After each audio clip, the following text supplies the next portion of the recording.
ඕගොල්ලෝ තේරුම් ගන්න අපි නගරාධිපති ඉන්න කාලවල වලදී මේ මීගමෝට මේ ලංකාවට ලෝයිකුත් මේ වගේ වර්ෂාවල් ගම්වතුන් අපි ආවා. අපි ඒ වෙලාවේදී අපි සභා ආරමුදල් පාවිච්චි කරුවා. මම මේ වෙලාවේදී කියනවා මම හිතන්නේ ඒ අනතවත් දන්නේ නැද්ද දන්නේ මේ නගරාධිපතිවරයා මන්ත්‍රී කණ්ඩායම සහ කොමසාරිස්වරිය. නගර සභා මහනගර සභා ආඥා පන්දේ 188 කියන වගන්තිය පැහැදිලිව තියෙනවා සභා ආරමුදල පාවිච්චි කරන්නේ මොනවා සඳහාද කියලා.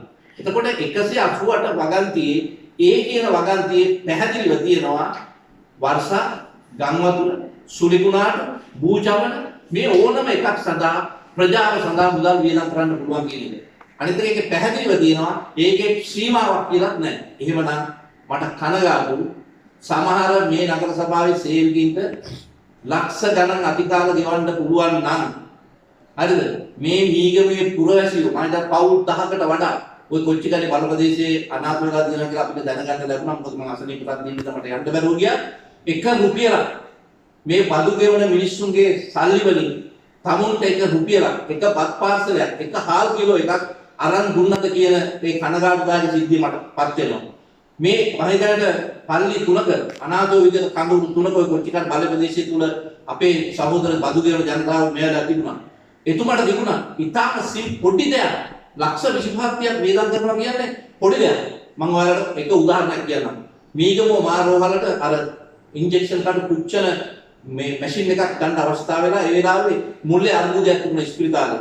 මම නගරාධිපතිවරයා වශයෙන් මම පළාත් පාලන කොමසාරිස්වරයාගෙන් අවසරය ගත්තා මේ මගේ බදු ගෙවන ජනතාවගේ රෝහල මේ රෝහලට මෙන්න මේ අත්‍යවශ්‍ය භාණ්ඩයක් අවශ්‍යයි. මෙතන මුල්ලේ ප්‍රශ්නයක් තියෙන නිසා රෝහලේ මට ඒක ලබා දීමට අවසර දෙන්න කියලා. මම ලක්ෂ 50ක් වෙන් ගෙවුවා. හැබැයි අවාසනාව ඒ රෝහල ඒක ගන්න ඉදිරිපත් උනේ නැහැ. ඉතින් ඒ නිසා ඕගොල්ලෝ මේක තේරුම් ගන්න මේ මීගමෝ මහනගර සභාව කියන්නේ අපේ මීගමේ ජනතාවගේ රුපියල එකතු කරලා හදාගත්තු අරමුදලකින් සමන්විත බදු ගෙවන ජනතාවගේ අරමුදලක් තියෙන්නේ. එතකොට ඒ අරමුදල මේ ජනතාව මේ වෙලාවේ අසන්න වෙලා ඉන්න අවස්ථාවක රුපියලක්වත් මේ නගර සභාවට වියදම් කරන්න බැරි නම් අත් වශයෙන්ම කනගාටු වෙනවා. මම මේ වෙලාවේ ප්‍රකාශ කරනවා මාත් එක්ක අවුල් කරනවා මට වැඩක් නැහැ.